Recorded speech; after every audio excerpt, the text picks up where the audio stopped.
about my childhood, I remember being outside, whether it was playing in the pool, riding dirt bikes, playing in the street with friends, playing basketball in the driveway, anything that had to do with outside.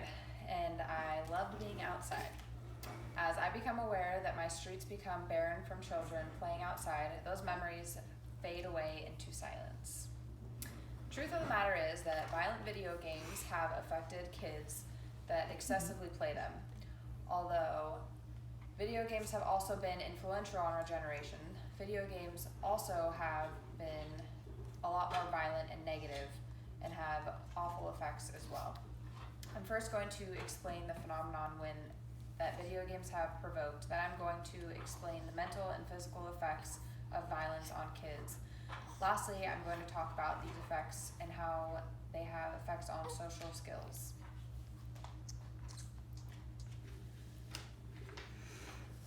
Children in our country have become obsessed with playing video games. Since the start of Atari in 1972, the video game industry has expanded into a $10.3 billion a year market. According to Tyson, video games have been around since the early 1970s. The first commercial arcade video game, Computer Space by Nutting Associates, was introduced in 1971. According to,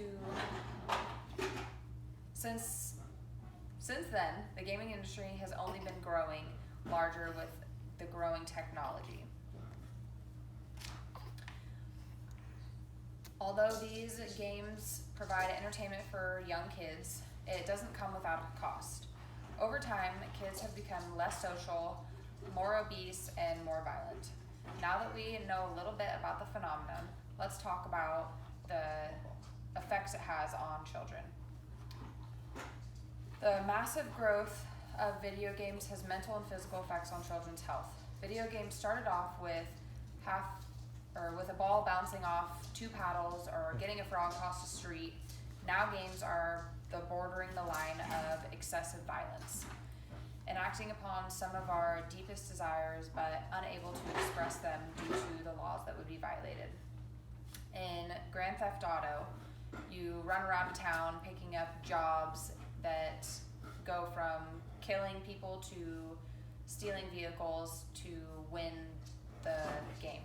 In Conker's Bad Fur Day, you're dressed up as a playful fuzzy squirrel that runs around drinking beer and urinating on characters to defeat them.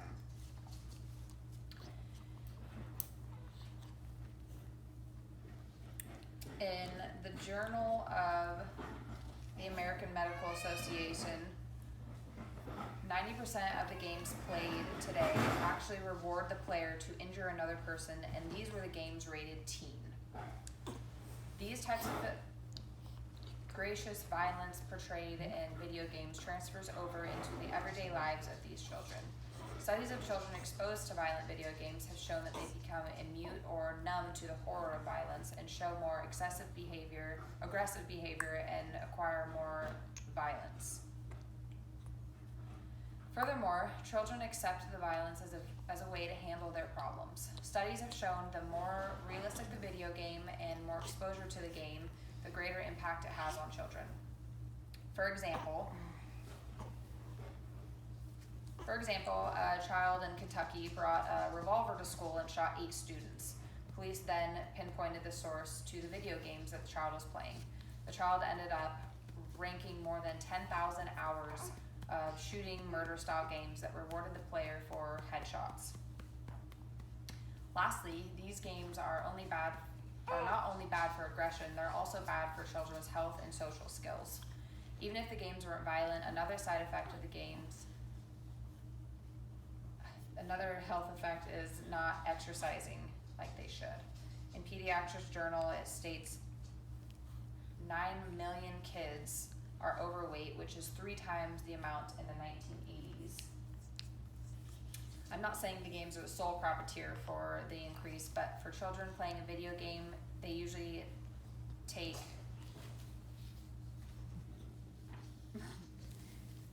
it usually takes the time out of going out and exercising. With this increase in body mass, children have become more susceptible to acquiring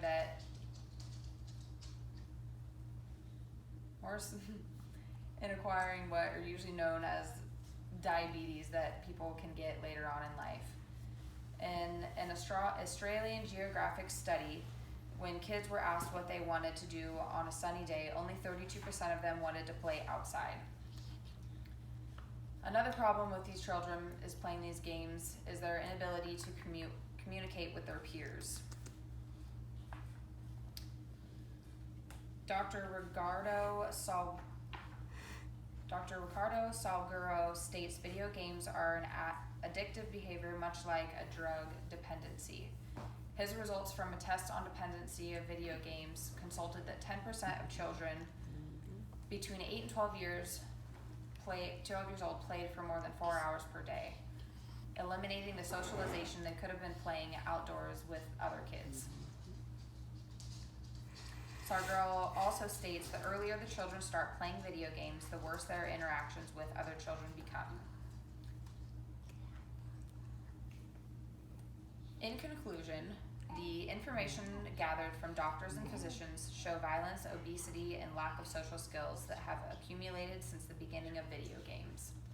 This is why I would say video games, especially violent video games, have a negative effect on children.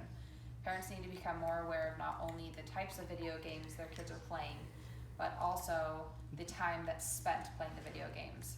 When you go home tonight, I ask you pay attention to the games your kids are playing, make sure they're not violent, and listen for the growing silence. Make sure your kids are going outside and getting the exercise they need every single day.